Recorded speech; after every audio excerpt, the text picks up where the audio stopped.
প্রিয় দর্শক, আমরা আমাদের গত এপিসোডে আপনাদেরকে জানিয়েছিলাম যে একটি দলের একগুঁয়েমির কারণে ভেঙেও যেতে পারে ইসলামী দলসমূহের সমঝোতা।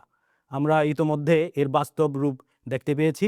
আমরা বলেছিলাম যে এক সপ্তাহ পূর্বেই ইসলামী আন্দোলন বাংলাদেশের সাথে বাংলাদেশ জামাতে ইসলামের এই সমঝোতামূলক আনুষ্ঠানিক বৈঠক বন্ধ হয়ে গিয়েছে।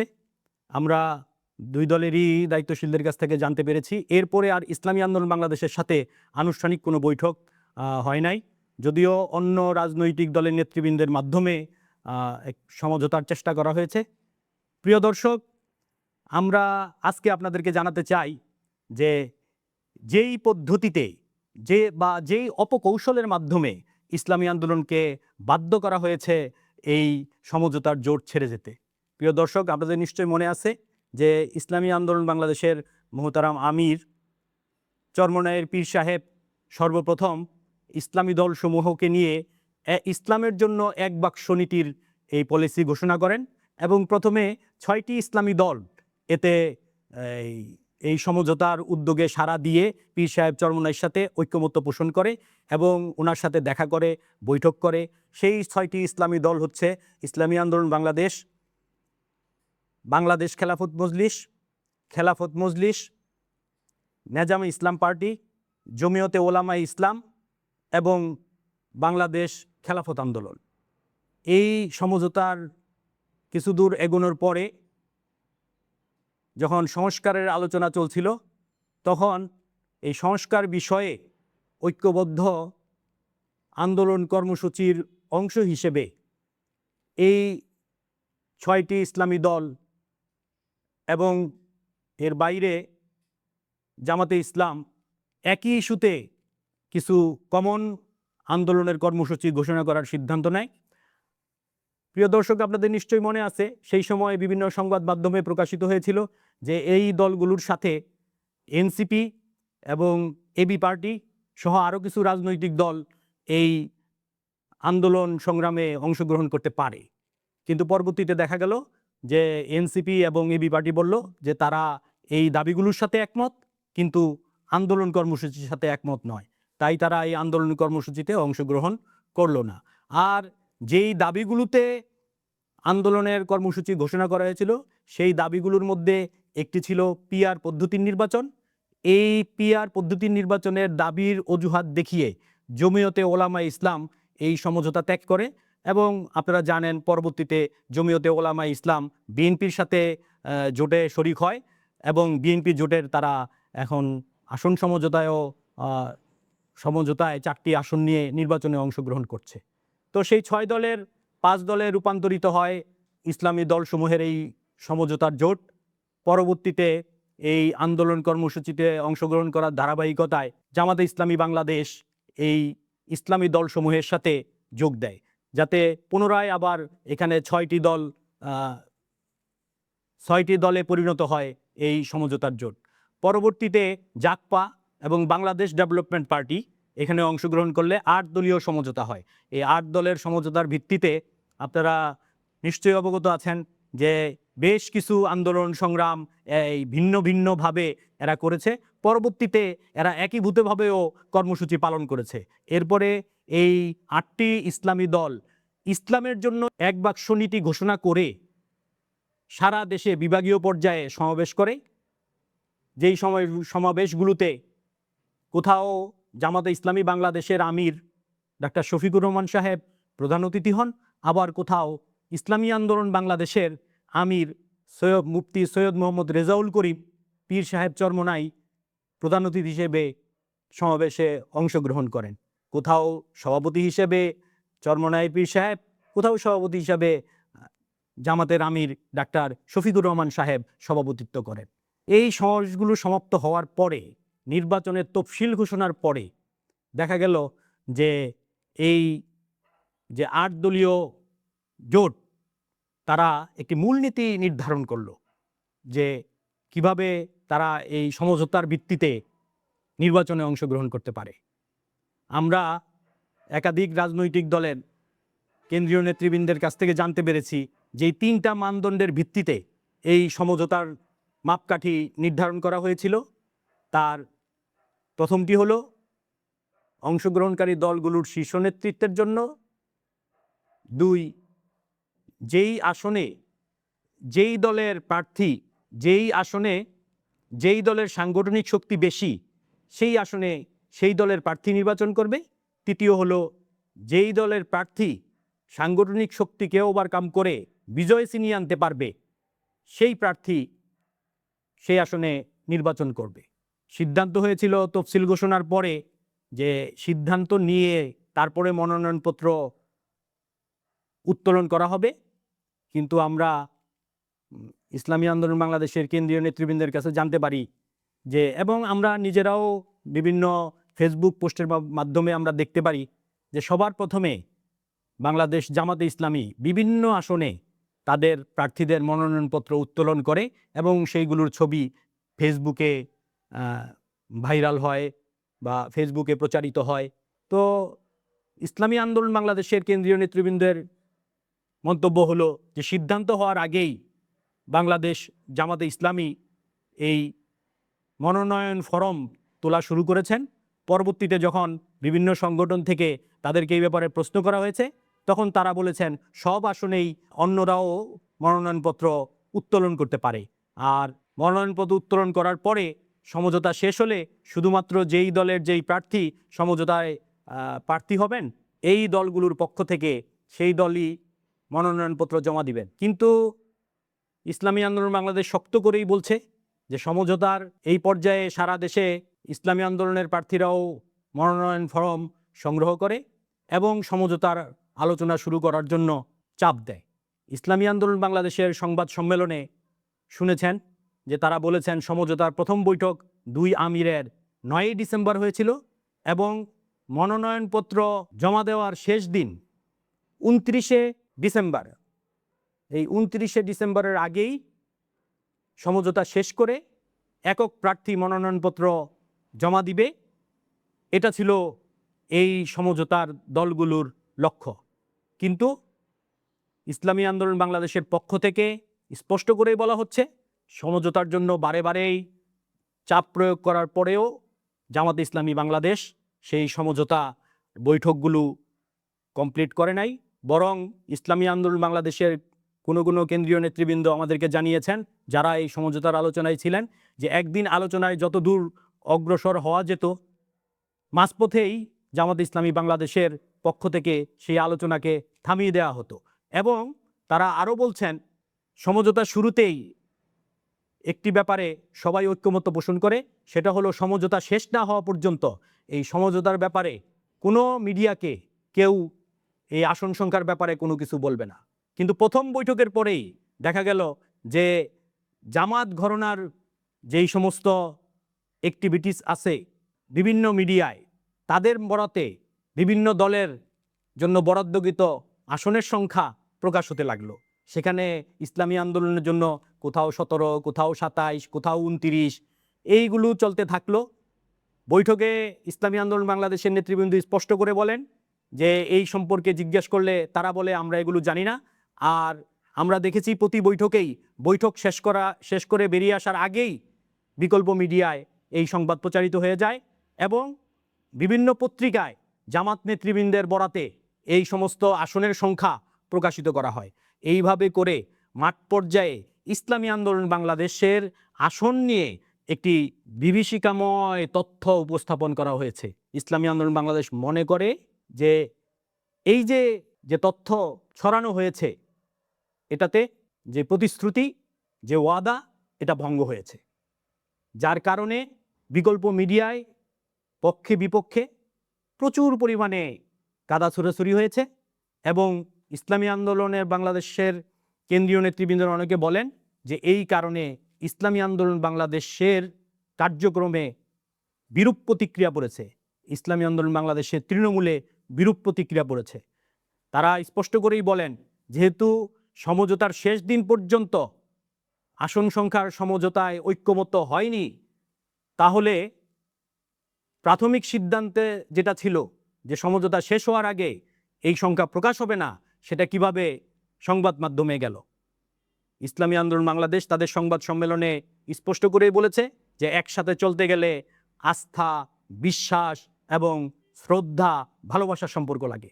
ইসলামী আন্দোলন বাংলাদেশের পক্ষ থেকে ওই দিন 16ই জানুয়ারির সাংবাদিক সম্মেলনে তাদের মুখপত্র স্পষ্ট করেই বলেছেন যে এই জায়গায় একটি বৃহৎ রাজনৈতিক দল বিশ্বাস এবং আস্থার জায়গা হারিয়েছে এবং তাদের মতে পরিকল্পিতভাবেই ইসলামী আন্দোলনের উপর এই অনৈতিক চাপ প্রয়োগ করা হয়েছে। আসন সমঝোতার ব্যাপারে ইসলামী আন্দোলন বাংলাদেশ এর কেন্দ্রীয় নেতৃবৃন্দ বলছেন যে তারা প্রথম থেকেই বলেছেন যে আসনের সংখ্যার ব্যাপারে তাদের কোনো ইয়া নেই।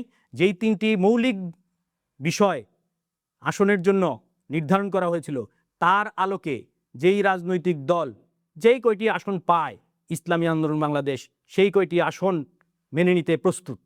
কিন্তু এটা শেষ না করে বা এই প্রক্রিয়ায় আলোচনা শেষ না করে বারে বারে চাপ প্রয়োগ করা হয়েছে যে একটা নির্ধারিত সংখ্যায় ইসলামী আন্দোলন নির্বাচন করবে।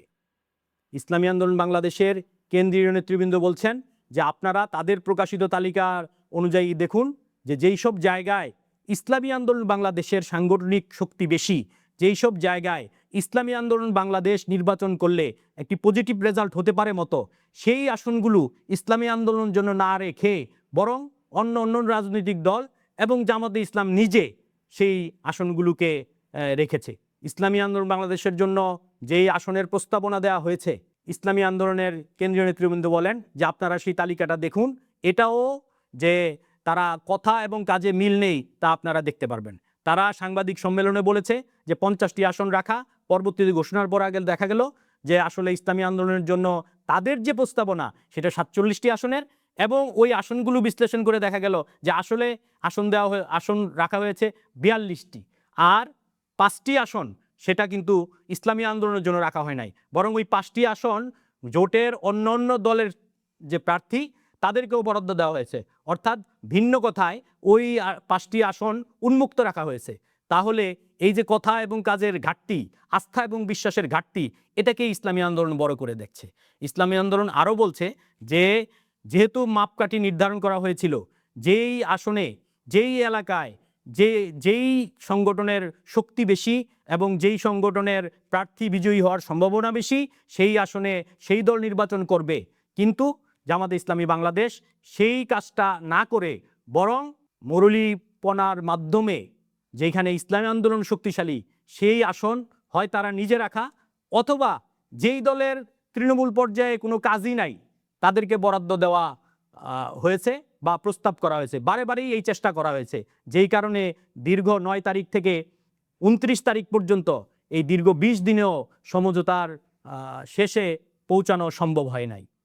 ইসলামী আন্দোলন বাংলাদেশ তাদের সাংবাদিক সম্মেলনে স্পষ্ট করেই বলেছে যে এখানে যেই সমঝোতার চেষ্টা ইসলামী আন্দোলন বাংলাদেশের আমির করেছিল, এক বাক্স ইসলামের জন্য এক বাক্স, সেই নীতি থেকেও জামাতে ইসলামী বাংলাদেশ সরে গিয়েছে এবং তার পরিপ্রেক্ষিতেই পরিকল্পিতভাবে ইসলামী আন্দোলন যাতে এই সমঝোতায় থাকতে না পারে এর জন্য এই অপকৌশলগুলো প্রয়োগ করা হয়েছে।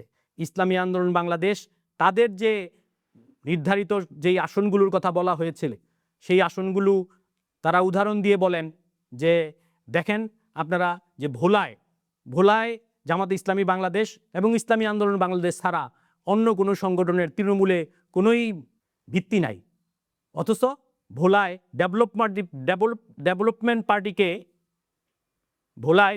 পার্টিকে একটি আসন দেওয়া হয়েছে।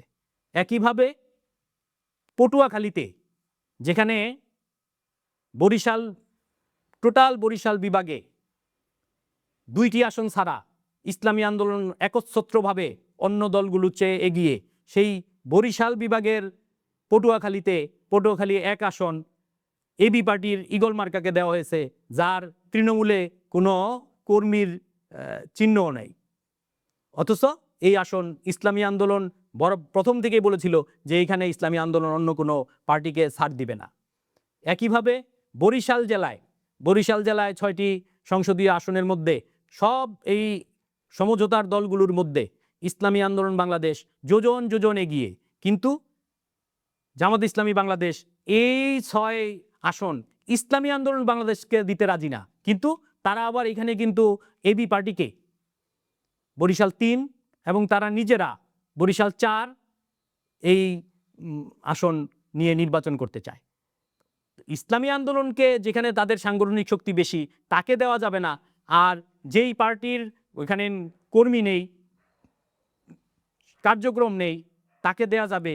ইসলামী আন্দোলন বাংলাদেশের কেন্দ্রীয় নেতারা মনে করছেন যে এটা ইসলামী আন্দোলনকে জোটে না রাখার জন্য পরিকল্পিতভাবেই করা হয়েছে। ঠিক একইভাবে ইসলামী আন্দোলন বাংলাদেশ বলছে যে পিরোজপুর জেলার মঠবাড়িয়া আসনটি ইসলামী আন্দোলনের প্রার্থী সাবেক এমপি ডাক্তার রোস্তম আলী ফরাজি অন্যতম এখানকার প্রতিদ্বন্দ্বী, কিন্তু সেই আসনটিও ইসলামী আন্দোলনের জন্য ছেড়ে দেওয়া হয় নাই, বরং এটাকে উন্মুক্ত রাখা হয়েছে। তো এইভাবে তারা আরও পুরা তালিকাই তারা বলছেন যে এই তালিকা বিশ্লেষণ করলে আপনারা দেখতে পাবেন যে এখানে বিভিন্নভাবে ইসলামী আন্দোলন যেন নির্বাচনে সুবিধা করতে না পারে, নির্বাচনে কাঙ্ক্ষিত ফল অর্জন করতে না পারে, তার সব রকমের চেষ্টা করা হয়েছে। এখানে ইসলামী আন্দোলন বাংলাদেশের পক্ষ থেকে আরও বলা হচ্ছে যে বিভিন্ন বিকল্প মিডিয়া এবং মিডিয়ায় জামাতের বিভিন্ন নেতৃবৃন্দের বরাত দিয়ে বলা হচ্ছে যে ইসলামী আন্দোলন বাংলাদেশ প্রধানমন্ত্রী পদ চেয়েছে, ইসলামী আন্দোলন বাংলাদেশ এনসিপির প্রধান নেতাদের আসনে নির্বাচন করতে চেয়েছে, ইসলামী আন্দোলন বাংলাদেশ জামাতের যে বিজয়ী আসন সেখানে নির্বাচন করতে চেয়েছে। ইসলামী আন্দোলন বাংলাদেশের কেন্দ্রীয় নেতৃবৃন্দের সাথে আমরা কথা বলেছি, তারা দৃঢ়ভাবে বলেছেন যে আসনে এই ধরনের কোনো কথাই তারা বলেন নাই, বরং এগুলোর দ্বারা ইসলামী আন্দোলন বাংলাদেশ যাতে এই সমঝোতার জোটে থাকতে না পারে তার যে একটা ক্ষেত্র এটা তৈরি করা হয়েছে। এবং ইসলামী আন্দোলন বাংলাদেশের কেন্দ্রীয় নেতৃবৃন্দ আরও দৃঢ়ভাবে বলেন যে 24-এর গণ অভ্যুত্থানে যে ইসলামী আন্দোলন বাংলাদেশ একমাত্র রাজনৈতিক সংগঠন যা জুলাই যোদ্ধাদের সাথে কাঁধে কাঁধ মিলিয়ে নিজেদের ব্যানারে রাজপথে সক্রিয় ছিল। 24-এর গণ অভ্যুত্থানে সকল রাজনৈতিক দলের অবদান আছে। বিএনপি নিজের নাম না নিলেও সবচাইতে বেশি শহীদ বিএনপি। ঠিক একইভাবে জামাত ইসলামী নিজেদের নামে অংশগ্রহণ না করলেও জামাত ইসলামের ছাত্র সংগঠন, জামাত ইসলামের যুবক কর্মীরা এই আন্দোলনে অংশগ্রহণ করেছে। কিন্তু একথা তো স্বীকৃত যে নিজেদের নামে শীর্ষ নেতৃত্ব থেকে মাঠ পর্যায়ের কর্মী পর্যন্ত একমাত্র যেই দল অংশগ্রহণ করেছে তা হলো ইসলামী আন্দোলন বাংলাদেশ। জুলাই যোদ্ধারা একাধিকবার একাধিকজন বিভিন্ন জায়গায় এটা প্রকাশ করেছেন, মিডিয়াতে এটা বারে বারে এসেছে, সার্জিসের মুখে এসেছে, হাসনাতের মুখে এসেছে, নাহিদের মুখে এসেছে, নাসিরউদ্দিন পাটোয়ারির মুখে এসেছে। কিন্তু একটি অপকৌশলের মাধ্যমে ইসলামী আন্দোলন বাংলাদেশের কেন্দ্রীয় নেতৃবৃন্দ মনে করছেন একটি অপকৌশলের মাধ্যমে ইসলামী আন্দোলনকে এবং এনসিপিকে মুখোমুখি দাঁড় করিয়ে দেওয়া হয়েছে। এখানে ইসলামী আন্দোলন বাংলাদেশের কেন্দ্রীয় নেতৃবৃন্দ মনে করেন যে এটা কৌশলেই করা হয়েছে যাতে ইসলামী আন্দোলন বাংলাদেশ এই সমঝোতার জোটে থাকতে না পারে আর বাধ্য হয়েই এই জোট ত্যাগ করতে হয়। এবং ইসলামী আন্দোলন বাংলাদেশ আরও বলছে যে এই বৈঠকগুলো এবং ধারাবাহিক কার্যক্রমের মাধ্যমে জামাত ইসলামীর নেতৃবৃন্দ বরাবরের মতো তারা বিশ্বাসভঙ্গ করেছে, তারা আস্থা যেটা তাদের উপরে ছিল তারা এটা নষ্ট করেছে, যার কারণে ইসলামী আন্দোলন বাংলাদেশ বাধ্য হয়েছে এই জোট ত্যাগ করার জন্য। ইসলামী আন্দোলন বাংলাদেশ তাদের সাংবাদিক সম্মেলনে যে 3টি কারণ বলেছে, তার প্রথম কারণ যে ইসলামী আন্দোলন বাংলাদেশের আমির এই সমঝোতার যে উদ্যোগ নিয়েছিলেন তা ছিল ইসলামের পক্ষে এক বাক্স নীতি। যেহেতু জামাত ইসলাম স্পষ্ট করেই বলেছে যে ডাক্তার আবদুল্লাহ তাহের ভারতীয় সংবাদ মাধ্যমের কাছে বলেছে এবং পরবর্তীতে খ্রিস্টান সম্প্রদায়ের সাথে যে আলোচনায় তাদের আমির বলেছে যে তাদেরকে আশ্বস্ত করেছে জামাত ইসলামী ক্ষমতায় গেলে শরিয়া অনুযায়ী রাষ্ট্র পরিচালনা করবে না, বরং প্রচলিত আইন এবং সংবিধান মেনেই রাষ্ট্র পরিচালনা করবে। তো এটাতে তারা মনে করছে যে আমরা যে ইসলামের জন্য এক বাক্স নীতি ঘোষণা করেছিলাম এই জোট এখন আর সেই জায়গায় নাই, তো যার কারণে তারা এই জোট ছাড়তে বাধ্য হয়েছে। এখানে উল্লেখ্য যে আপনারা জানেন মিডিয়াতে জামাতের যে মুখপত্র, জামাতের অ্যাসিস্ট্যান্ট সেক্রেটারি অ্যাডভোকেট এহসানুল মাহবুব জোবায়ের সাহেব উনি প্রেসকে বলেছেন যে ইসলামী আন্দোলন বাংলাদেশের এই সাংবাদিক সম্মেলনের যেই কথা ইসলামী আন্দোলনের মুখপত্র বলেছে তার পরিপ্রেক্ষিতে তিনি বলেছেন যে এটা জনমনে বিভ্রান্তি সৃষ্টি করার জন্য গাজী আতাউর রহমান সাহেব বলেছেন। কিন্তু তিনি এটা স্পষ্ট করেন নাই যে জামাত ইসলামী বাংলাদেশ ক্ষমতায় গেলে শরিয়া অনুযায়ী রাষ্ট্র পরিচালনা করবে, বরং তিনি সাফাই গাইতে গিয়েও এটাই বলেছেন যে জামাত ইসলামী বাংলাদেশ শুধুমাত্র ওই দিনকার বৈঠকে নয়, বরং বিভিন্ন দূতাবাসের প্রতিনিধিদের কাছে, জামাত ইসলামী বাংলাদেশ বিভিন্ন রাষ্ট্রপ্রধানদের কাছে, জামাত ইসলামী বাংলাদেশ বিভিন্ন প্রেসের কাছে যখন তাদেরকে প্রশ্ন করা হয়েছে তারা কিভাবে রাষ্ট্র পরিচালনা করবেন, তারা বলেছে প্রচলিত আইন এবং সংবিধান মেনেই তারা রাষ্ট্র পরিচালনা করবেন। আর ইসলামী আন্দোলন বাংলাদেশ প্রথম থেকেই বলছে যে আমরা নিজেরা ক্ষমতায় যেতে চাই না, আমরা ইসলামকে ক্ষমতায় নিতে চাই। তাই ইসলামী আন্দোলন বাংলাদেশ তাদের সংবাদ সম্মেলনে স্পষ্ট করেই বলেছেন যে যেহেতু জোটের এই জায়গা লক্ষ্যের জায়গাটা পরিবর্তন হয়ে গেছে, জোট বা সমঝোতা হয়েছিল ইসলামের ভোট এক বাক্সে আনার জন্য, ইসলামকে রাষ্ট্রীয় ক্ষমতায় নেওয়ার জন্য, যেহেতু এটা পরিবর্তন হয়ে গেছে সেহেতু ইসলামী আন্দোলন বাংলাদেশ আর এই জোটে থাকতে পারে না বা এই জোট সাথীদের সাথে এক বাক্স নিয়ে চলতে পারে না। প্রিয় দর্শক, আমরা আপনাদের জ্ঞাতার্থে জানাতে চাই যে 15 তারিখের সাংবাদিক সম্মেলনে যেখানে এই জোটের 10 দল তাদের আসন সংখ্যা ঘোষণা করেছে, সেখানে তারা কিন্তু সাংবাদিকদের কাছে যেই প্রেস বিজ্ঞপ্তিটি দিয়েছে সেই প্রেস বিজ্ঞপ্তির শুরুতে তারা তাদের লক্ষ্য উদ্দেশ্য বর্ণনা করেছে। সেখানে তারা 3টি উদ্দেশ্যের কথা বলেছে। 1, 300 আসনে সমঝোতার ভিত্তিতে নির্বাচন। 2, জুলাই বিপ্লবের চেতনা বাস্তবায়ন করা। 3, আয়োজিত গণভোটে হায়ের পক্ষে জনমত তৈরি করা। প্রিয় দর্শক, আমরা কিন্তু এই যে ঘোষণা, এই ঘোষণার দ্বারা ইসলামী আন্দোলনের যেই দাবি তার সপক্ষেই প্রমাণ পাই। এই জোটের নাম দেওয়া হয়েছে 11 দলীয় ঐক্য, হয়তো এটা 10 দলীয় ঐক্য হবে এবং এই ঐক্য এই 3টি লক্ষ্য অর্জনের জন্য। এবং ইসলামী আন্দোলন বড় করেই বলছে যে তারা ইসলামকে রাষ্ট্রীয় ক্ষমতায় নেওয়ার জন্য নির্বাচন করে। সুতরাং তাদের ম্যানিফেস্টো হলো তারা যদি ক্ষমতায় যায় তাহলে ইসলাম রাষ্ট্রীয় ক্ষমতায় যাবে এবং তারা মনে করে ইসলাম হচ্ছে সব মানুষের অধিকারের নিশ্চয়তা। ইসলাম ধর্ম, বর্ণ, গোত্র সব মানুষের অধিকারের নিশ্চয়তা দেয়। তাই ইসলামী আন্দোলন মনে করে যে যদি ইসলাম রাষ্ট্রীয় ক্ষমতায় যায় তাহলেই মানুষের সামগ্রিক কল্যাণ হবে, সব ধর্ম, গোত্র, বর্ণ, শ্রেণী পেশার মানুষ তাদের ন্যায্য অধিকার পাবে। প্রিয় দর্শক, আসুন আমরা অপেক্ষায় থাকি যে এই 10 দলীয় জোট তাদের লক্ষ্য নিয়ে কোথায় যায় আর ইসলামী আন্দোলনের মতে ইসলামের জন্য এক বাক্স নিয়ে তারাই বা কোথায় যায়। অপেক্ষায় থাকলাম। আবার দেখা হবে প্রেস পয়েন্ট থেকে। ডাক্তার মোহাম্মদ শহীদুল ইসলাম, আজকের মতো বিদায়। আসসালামু আলাইকুম ওয়া রাহমাতুল্লাহি ওয়া বারাকাতুহু।